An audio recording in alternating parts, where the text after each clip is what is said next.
الحمد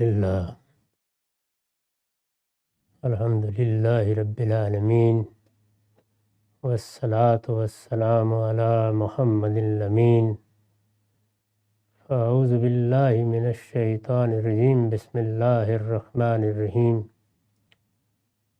خواتین و حضرات، ہم سورہ بنی اسرائیل کی آیت 41 سے درس کی ابتدا کر رہے ہیں۔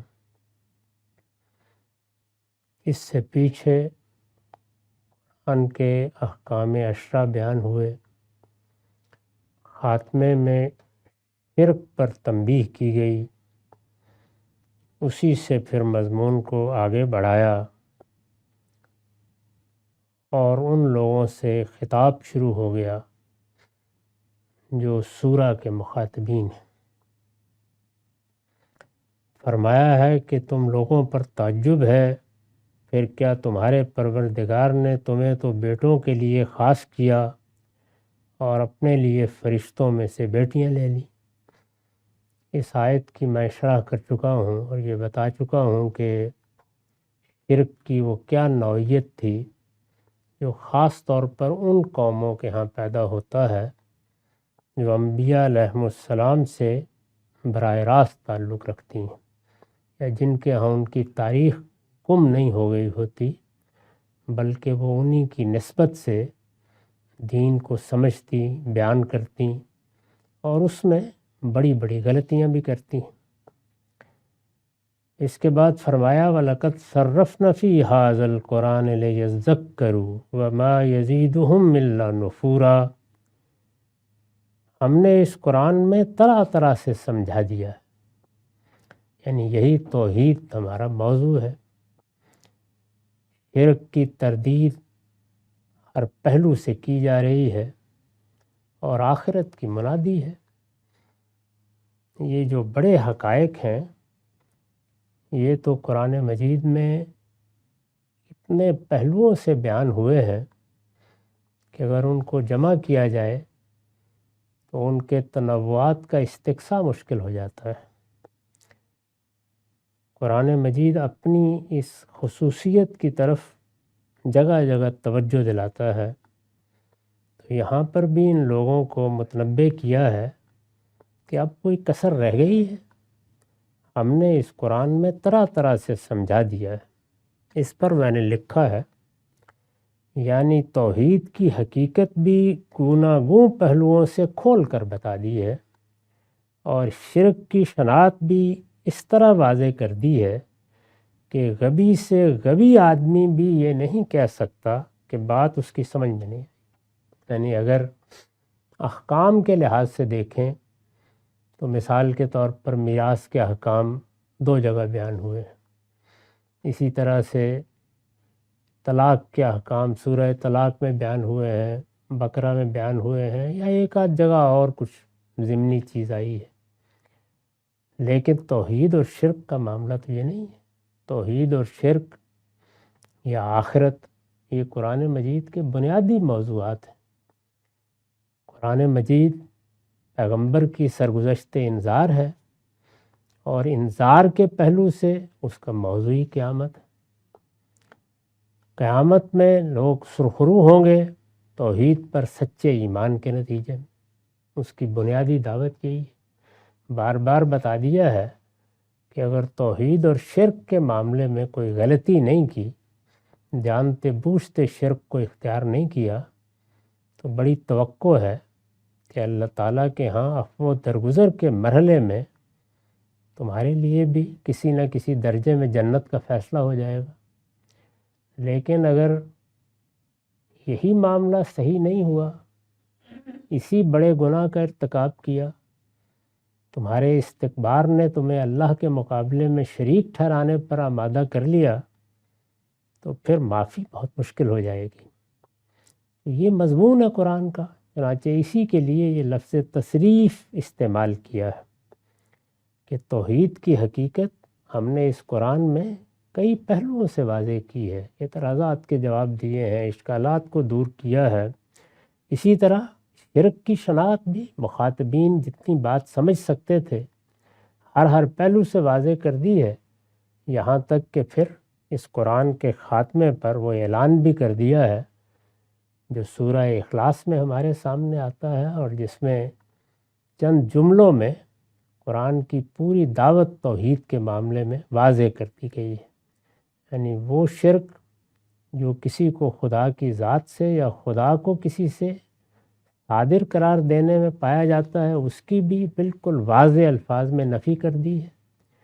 وہ شرک جو خلق و امر میں کسی کو ساجی ٹھہرانے کی بنیاد پر ہوتا ہے، اس کی بھی نفی کر دی ہے۔ تو ہر لحاظ سے اس کو واضح کر دیا ہے، یعنی توحید کی حقیقت بھی گوناگوں پہلوؤں سے کھول کر بتا دی ہے، اور شرک کی شناخت بھی اس طرح واضح کر دی ہے کہ غبی سے غبی آدمی بھی یہ نہیں کہہ سکتا۔ یعنی یہاں اب یہ نہیں ہے کہ ایک آیت سمجھ میں نہیں آئی، یا ایک جگہ پر ایک لفظ واضح نہیں تھا، یا سیاق و سباق سے کوئی غلط فہمی ہو گئی۔ اتنے پہلوؤں سے بات کو واضح کیا ہے کہ ایک جگہ سمجھ میں نہیں آئی تو دوسری جگہ آنی چاہیے، دوسری جگہ نہیں آئی تو تیسری جگہ آنی چاہیے۔ تو وہ یہ نہیں کہہ سکتا کہ بات اس کی سمجھ میں نہیں آئی۔ قرآن کا یہی اسلوب ہے جس سے وہ اپنے اجمال کی تفصیل اور اپنے معجزانہ کلام کی ایسی شرح و تفسیر بن گیا ہے کہ دنیا کی دوسری کتابوں میں اس کی کوئی نظیر پیش نہیں کی جا سکتی۔ یعنی دنیا میں کبھی بھی بنیادی مضامین اتنے پہلوؤں سے اور ان گوناگوں طریقوں سے بیان نہیں ہوتے۔ قرآن مجید نے ان کو بہت کمال اسلوب میں بیان کیا ہے، اور اس کا نتیجہ یہ ہے کہ وہ اپنے لیے ہر جگہ نظائر پیدا کرتا چلا جاتا ہے۔ زبان کے نظائر بھی در حقیقت اسی وجہ سے قرآن مجید میں بہت مل جاتے ہیں جب وہ کوئی لفظ استعمال کرتا ہے، کیونکہ وہی مضامین ہیں شرک کی تردید کے، توحید کے، اس بات کے، آخرت کی منادی کے، جو بار بار آتے ہیں، اور اس کے نتیجے میں الفاظ میں بھی بڑا اشتراک پیدا ہو جاتا ہے ان کے استعمال کے پہلوؤں میں۔ تو فرمایا کہ ہم نے اس قرآن میں طرح طرح سے سمجھا دیا ہے لِیَذَّکَّرُوا، تاکہ یہ یاد دہانی حاصل کریں۔ لیکن کیا مخاطبین نے یاد دہانی حاصل کر لی ہے؟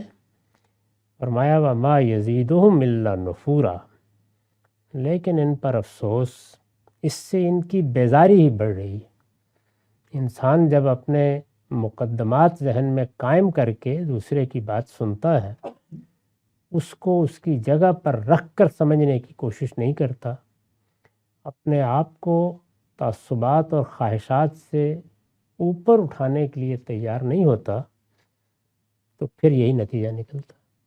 یعنی بات واضح کی جاتی ہے، وہ اور زیادہ پیچیدہ ہو جاتی ہے۔ انسان خیال کرتا ہے کہ اب کیا کسر رہ گئی، پھر کوئی نقطہ پیدا کر کے اپنے آپ کو گریز کی راہ دکھا دیتا ہے۔ اس سے اللہ کی پناہ مانگنی چاہیے۔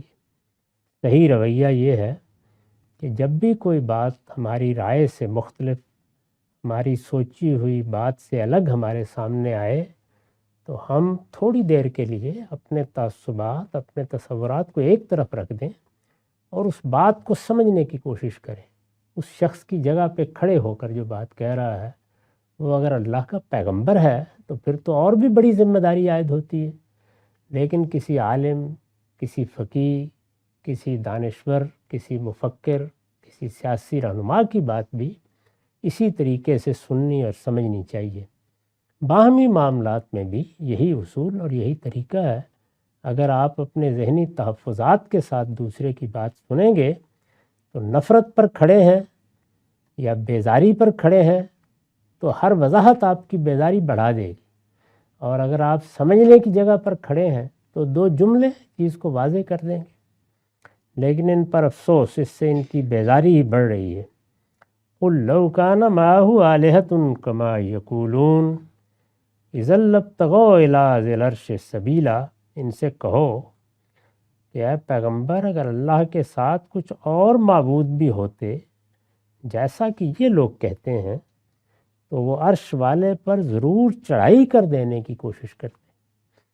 قرآن مجید کا وہی اصل، ایک جگہ تنبیہ، پھر استدلال، استدلال پھر تنبیہ، اسی طریقے سے قرآن مجید کی تمام صورتوں میں مضمون آگے بڑھتا ہے۔ تو اب یہ پھر دیکھیے، استدلال کیا، فرمایا کہ ان سے پوچھو، بات تو ہو رہی ہے نا ابھی ان سے، کہ اگر اللہ کے ساتھ کچھ اور معبود بھی ہوتے جیسے کہ تمہارا خیال ہے یا تم کہتے ہو، تو پھر یہ نظم عالم اسی طرح کھڑا رہتا۔ طاقت، قوت، قدرت، یہ کیا خیال ہے کہ شراکت کو گوارا کر لیتے ہیں؟ یہ تو نہ دنیا میں کبھی ہوا ہے، نہ اللہ کی کائنات میں اس کا تصور کیا جا سکتا ہے، انسان کی فطرت کے خلاف ہے۔ اب ظاہر ہے کہ اس طرح کی بحث بعض اوقات فلسفے و علم کلام میں اٹھا دی جاتی ہے کہ کیا ہم اپنی فطرت پر اللہ تعالیٰ کی فطرت کو قیاس کریں؟ یقیناً ایسا نہیں کرنا چاہیے، لیکن ہمیں جو اپنے مقدمات قائم کرنے ہیں وہ تو اپنی فطرتی کے لحاظ سے قائم کرنے ہیں۔ یعنی اگر ہم تنہا پروردگار کو سمجھ رہے ہیں تو وہ بھی اپنے ہی استدلال کی بنیاد پر سمجھیں گے، اور اگر کسی چیز کی اپنے افکار میں غلطی سمجھنا چاہتے ہیں تو اپنے ہی تضادات کا تجزیہ کر کے سمجھیں گے۔ تو قرآن اسی وجہ سے اس جگہ سے کبھی اپروچ نہیں کرتا کہ وہ آپ کو خدا کے ہاں سے لے جا کر بات سمجھائے۔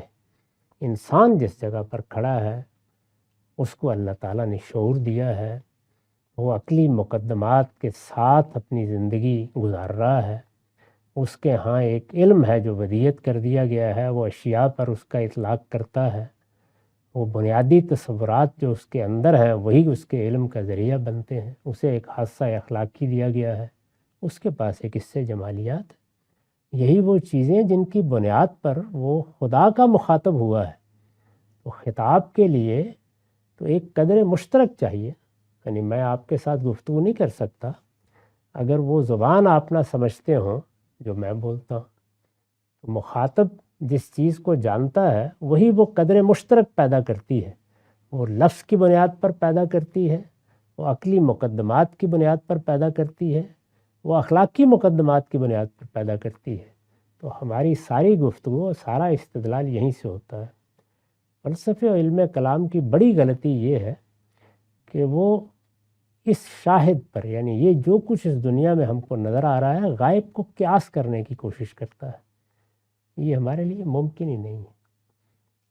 جس پہلو سے بھی آپ اس کو دیکھیں گے وہاں صرف خبر ہے، اللہ تعالیٰ نے اپنے بارے میں جو بتا دیا بس اس کو ہم سمجھیں گے، جانیں گے، اور اس کے بعد وہی بات جو ہمیں بتائی گئی ہے سورہ آل عمران میں کہ جن لوگوں کو اللہ نے علم میں رسوخ دیا ہے، یعنی وہ علم کی حقیقت کو سمجھ چکے ہیں، وہ اس کے درپے نہیں ہوتے کہ خدا کی دنیا کو اپنی گرفت میں لینے کی کوشش کریں۔ وہ اپنے استدلال کی بنیاد ہمیشہ اپنی دنیا میں رکھتے ہیں۔ ہماری دنیا میں ہمارے سامنے وہ حقائق ہیں جو ہمارے حواس کی گرفت میں آتے ہیں اور ہمارے حواس کا ادراک بن جاتے ہیں، اور وہ حقائق ہیں جو ہم ان سے استنباط کر سکتے ہیں۔ بس اس کے بعد ہمارا علم ختم ہو جاتا ہے، اس کے آگے کوئی ذریعہ علم ہمارے پاس نہیں ہے۔ اصل میں اسی ذریعہ علم سے جو تاریخ بنتی ہے وہ ایک خبر بن کے ہم تک پہنچتی رہتی ہے، ورنہ اور کوئی راستہ ہمارے پاس نہیں، تو اسی تک محدود رہنا چاہیے۔ تو ارشاد ہوا کہ ان سے کہو اے پیغمبر کہ اگر اللہ کے ساتھ کچھ اور معبود بھی ہوتے جیسا کہ یہ لوگ کہتے ہیں تو وہ عرش والے پر ضرور چڑھائی کر دینے کی کوشش کرتے۔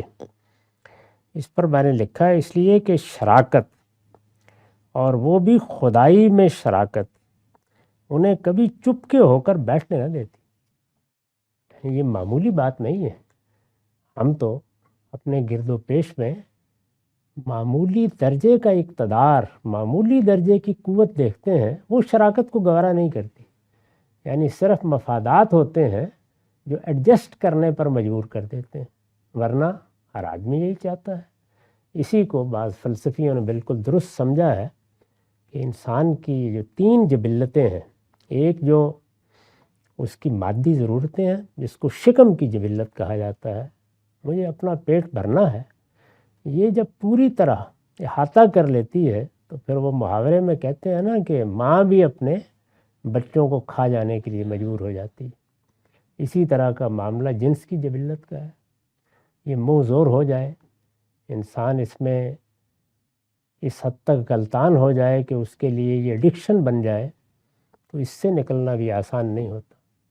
اور یہی چیز تفوق کی جبلت پیدا کرتی ہے، یعنی میں بڑا ہوں، میں یہ ہوں، میری یہ حیثیت ہے، یہ میری صلاحیتیں ہیں، یہ چیزیں مجھے ودیت ہوئی ہیں۔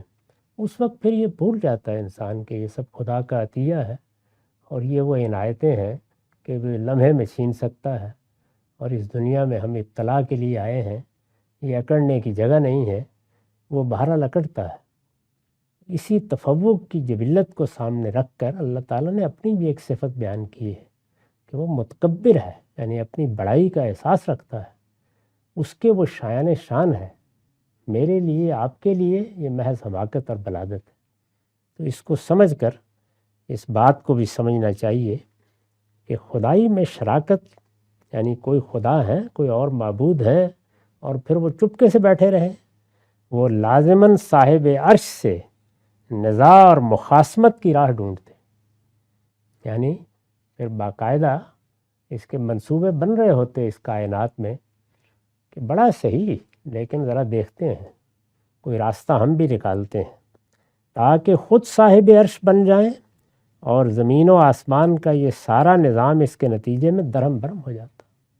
تو یہ قرآن نے 2-3 جگہ اسی طرح استدلال کیا ہے۔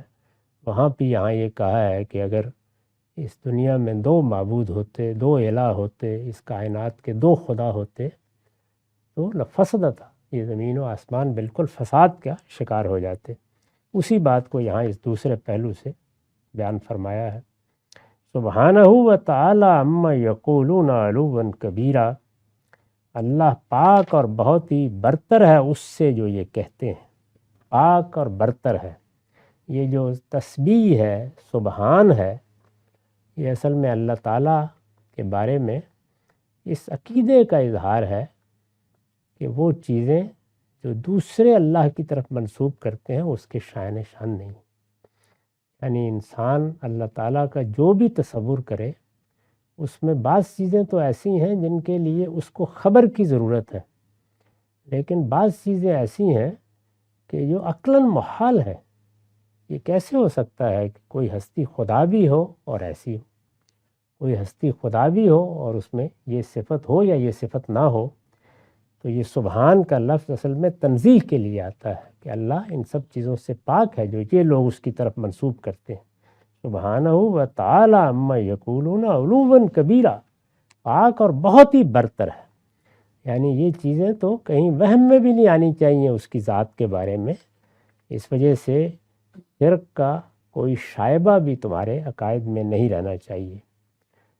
تسبح لہ السماوات السبع والارض ومن فیہن، 7 آسمان اور زمین اور جو ان میں ہیں سب اسی کی تسبیح کرتے ہیں، یعنی یہ تم ہو جن کو اختیار دیا گیا ہے، تم تہمتیں خدا پر جوڑنے بیٹھ جاتے ہو، ورنہ زمین و آسمان تو اس کے قانون کے پابند ہیں، اس کی مٹھی میں ہے، جس راستے پر ان کو ڈال دیا گیا ہے اسی راستے پر چل رہے ہیں۔ یہ پوری کائنات، بلکہ اس سے آگے بڑھ کے فرمایا کہ ایسی ہی 6 اور دنیایں، میری کائنات ایسی وسیع ہے اور ہر جگہ، خواہ یہ زمین ہو یا وہ زمین ہو، یہ سب تو اسی کی شہادت دے رہے ہیں، اور یہی کہہ رہے ہیں کہ جو باتیں انسان اللہ کی طرف نسبت دیتا ہے، یا جنات جیسے کہ وہ بھی مخاطب ہے ضمناً بعض جگہ پر، یہ اللہ کے شایان شان نہیں ہے۔ اللہ کے بارے میں وہی بات کہنی چاہیے جو اس کائنات کے خالق اور اس کائنات کے رب اور اس کائنات کے بادشاہ کے شایان شان ہو۔ تو اس پر میں نے لکھا ہے کہ یعنی تم جو تہمتیں چاہو خدا پر جوڑو، لیکن زمین و آسمان تو اپنے وجود سے گواہی دے رہے ہیں کہ اللہ تمہاری ان تہمتوں سے پاک اور بالا تر ہے۔ اس کی بڑی عمدہ تفصیل کی ہے سورہ ملک میں کہ یہ پوری کائنات، اگر تم اس پر غور کر کے دیکھو اور بار بار نگاہ دوڑاؤ تو کوئی خلل نہیں پاؤ گے اس میں۔ اس کا یہ استحکام، اس میں قوانین کی یہ وحدت، اس میں نیچے سے اوپر تک ایک ہی نظم، یہ بتا رہا ہے کہ تم جو مختلف ہستیوں کو اس میں شریک ٹھہراتے ہو یہ محض تہمت ہے۔ اگر وہ ادنا درجے میں بھی کہیں شریک ہوتی تو یہ محکم نظام قائم نہیں رہ سکتا تھا۔ اسی کو یہاں بیان کیا ہے کہ یہ محکم نظام اپنے وجود سے اس بات کی شہادت دے رہا ہے، اپنے وجود سے تسبیح کر رہا ہے، اپنے وجود سے اللہ کو تمہاری ان باتوں سے پاک قرار دے رہا ہے۔ ساتوں آسمان اور زمین جو ان میں ہے سب اسی کی تسبیح کرتے ہیں۔ وَإِن مِّن شَيْءٍ إِلَّا يُسَبِّحُ بِحَمْدِهِ وَلَٰكِن لَّا تَفْقَهُونَ تَسْبِيحَهُمْ إِنَّهُ كَانَ حَلِيمًا غَفُورًا۔ کوئی چیز ایسی نہیں ہے جو اس کی حمد کے ساتھ اس کی تسبیح نہ کر رہی۔ یعنی ایک تو پہلو وہ ہے جو ہمارے ہی سامنے ہے، وہ یہ کہ ان کا وجود، محکم نظام، اس میں کار فرما قوانین، ان کا اللہ تعالیٰ کے بنائے ہوئے قاعدے کے مطابق گرداں رہنا، اللہ کی اسکیم سے پوری طرح ہم آہنگ ہو کر اربوں سال گزار دینا، یہ بتا ہی رہا ہے۔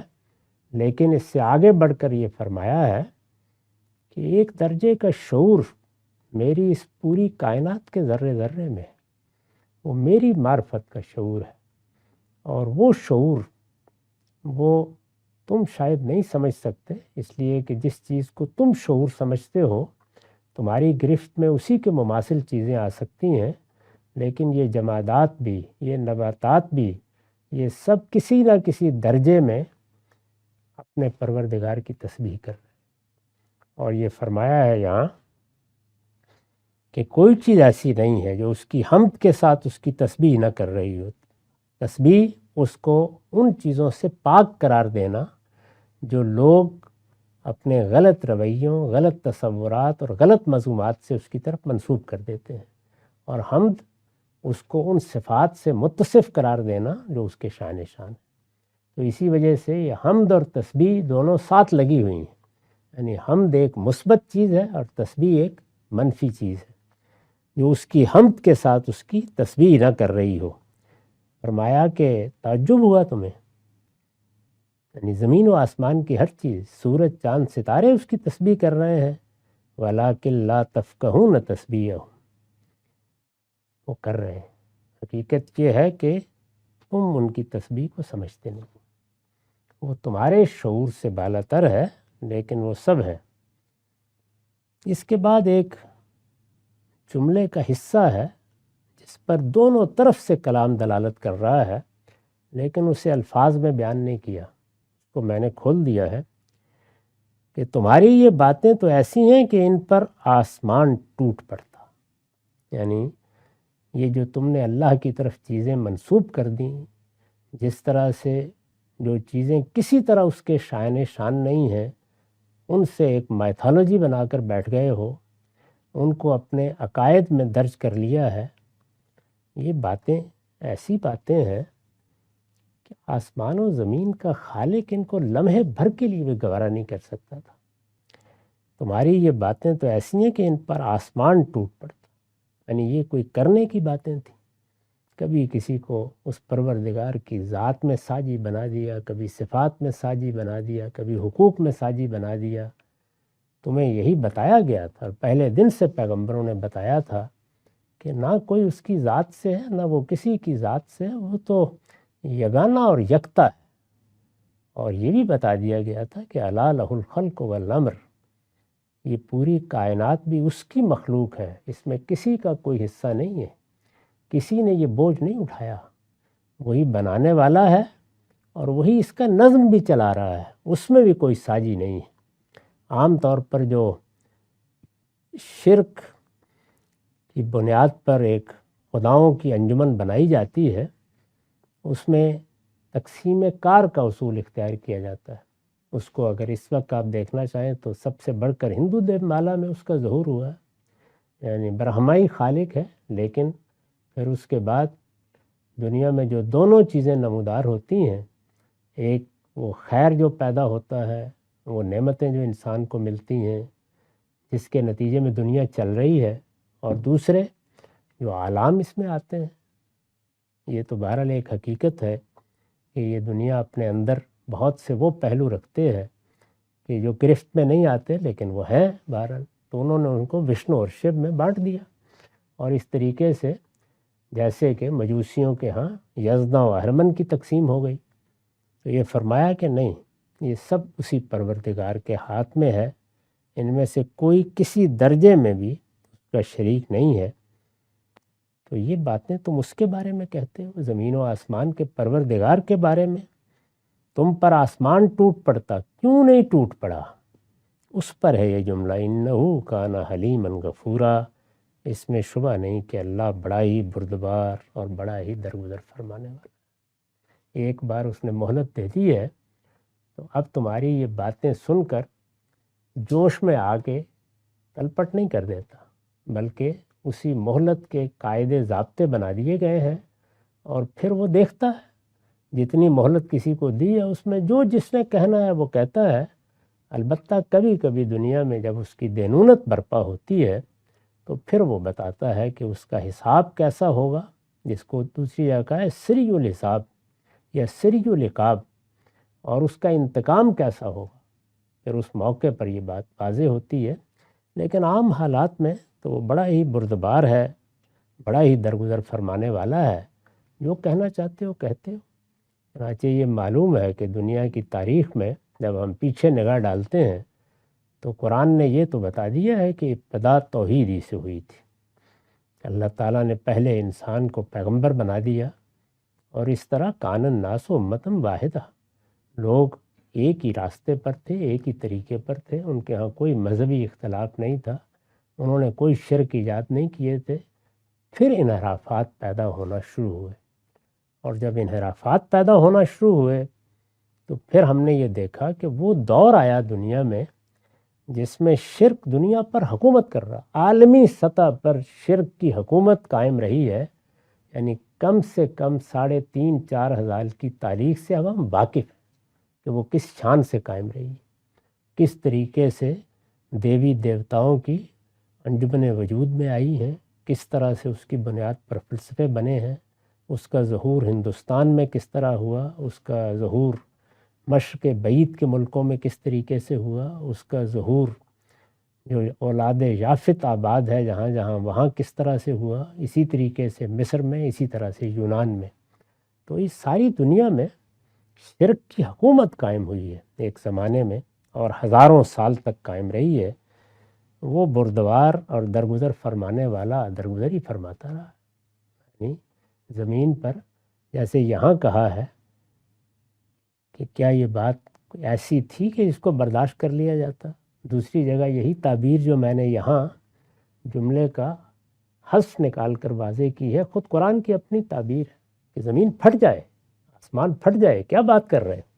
یعنی خدا کی زمین پر کھڑے ہو کر اس کی شریک بنا رہے ہیں، کوئی اور غلطی کرنی تھی کر لیتے، لیکن انسان یہ جسارت کرتا ہے۔ اس کے باوجود اس پروردگار نے ہزاروں سال تک وہ غلبہ قائم رہنے دیا۔ اس کے بعد کوئی 1000 سال وہ ہیں جس میں توحید کی بنیاد پر سیاسی غلبہ حاصل ہوا ہے دنیا کی قوموں کو، اور پھر وہ غلبہ بھی 17ویں صدی کی ابتدا سے ختم ہو گیا۔ اب ہم الحاد کے دور میں جی رہے ہیں، تو یہ صورتحال ہے وہ برداشت کر رہا ہے، بڑا ہی بردبار اور بڑا ہی درگزر فرمانے والا ہے، اور یہ بھی بتا دیا ہے کہ قیامت اسی پر برپا ہو جائے گی۔ تو یہ وہ مضمون ہے جو اصل میں مقدر تھا یہاں، جس کو کھولنا ضروری تھا۔ انہو کان حلیما غفورا، تمہاری یہ باتیں تو ایسی ہیں کہ ان پر آسمان ٹوٹ پڑتا، مگر اس میں شبہ نہیں کہ اللہ بڑا ہی بردبار اور بڑا ہی درگزر فرمانے والا ہے۔ وَإِذَا قَرَأْتَ الْقُرْآنَ جَعَلْنَا بَيْنَكَ وَبَيْنَ الَّذِينَ لَا يُؤْمِنُونَ بِالْآخِرَةِ حِجَابًا مَسْتُورًا، اے پیغمبر جب تم قرآن سناتے ہو، یعنی یہ ہدایت جب ان کے سامنے رکھتے ہو، ان کو اس طرح متنبع کرتے ہو، اس طرح سے علم و عقل کے مسلمات سے استدلال کرتے ہو، تو آخر کیا وجہ ہے کہ بات ان لوگوں کی سمجھ میں نہیں آتی؟ اوپر بھی اس کی ایک وجہ کی طرف اشارہ کیا تھا، اب یہاں بتایا کہ اے پیغمبر جب تم قرآن سناتے ہو تو ہم تمہارے اور ان لوگوں کے درمیان ایک مخفی پردہ حائل کر دیتے ہیں جو آخرت کو نہیں مانتے۔ یعنی اگر آدمی آخرت کو مانتا ہو تو پھر وہ خدا ترس ہوگا، پھر وہ بات نہیں بنائے گا، پھر اس کو غلطی لگ سکتی، بڑی سے بڑی غلطی بھی لگ سکتی ہے، لیکن نہ اس سے بات کرنے میں کوئی رکاوٹ کبھی پیدا ہوتی ہے، نہ بات سمجھانے میں کوئی رکاوٹ پیدا ہوتی ہے۔ وہ آپ کے ساتھ ہو سکتا ہے گھنٹوں بحث کرے، برسوں بحث کرتا رہے۔ پیغمبروں نے بڑی مہلت دی ہے، 10-20 سال بعض اوقات دیے ہیں لوگوں کو، اور سیدنا نوح کے معاملے میں تو قرآن کہتا ہے 950 سال معمولی مدت نہیں ہے، یعنی ایک ملینیم گزر گیا۔ اس سب کے باوجود لوگ جب نہیں سمجھنا چاہتے تو نہیں سمجھنا چاہتے۔